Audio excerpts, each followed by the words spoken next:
تازه خبر ډیر عاجل خبر د افغانستان د خلکو لپاره د کورونا ویروس اندېښنه ازبکستان او ترکمنستان له افغانستان سره پولې وتړلې.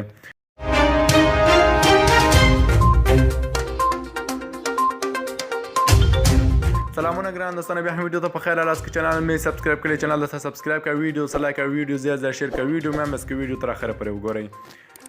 وروسته له هغه چې د افغانستان په هرات ولایت کې 2 په ورځ د کورونا ویروس لومړۍ پیښه ثبت شوه، ازبکستان او ترکمنستان له افغانستان سره خپلې پولې وتړلې. د هرات یو سیمه ییز رسنۍ خبریال پدرام قاضیزاده راپور ورکړی ترکمنستان د کورونا ویروس له ویرې له افغانستان سره پرته له خبر ورکولو په تورغونډي کې خپل پوله تړلې ده. بلخو د هرات روغتیا وزارت چارواکي په کورونا ویروس د اخته کس حالات له خطره لرې بولي.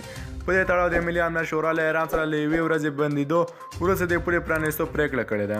د دوی په وینا له ایران څخه د دغه ویروس خپرېدو ګواښ کم لیدل کېږي. د هرات روغتیا وزارت مسؤلین وایي دوی 4 نور پر کورونا ویروس او مشکوک کسان چې یوې ښځینه او 3 نارینه دي د څېړنې لاندې نیولي دي. بلخو د تازه راپورونو پر اساس روغتیایي چارواکي په هلمند ولایت کې پر کورونا ویروس اخته له هرات د یو راغلي کس خبر ورکوي. دغه راز فراه او غور ولایت کې هم پر کورونا ویروس 3 شکمنو کسانو پیښې ثبت شوي دي. له چین وروسته ایران لومړنی هېواد دی چې د کورونا ویروس له کبله پکې زیات کسان وژل شوي دي. وروسته راپورونه د 15 کسانو د وژل کېدو خبر ورکوي.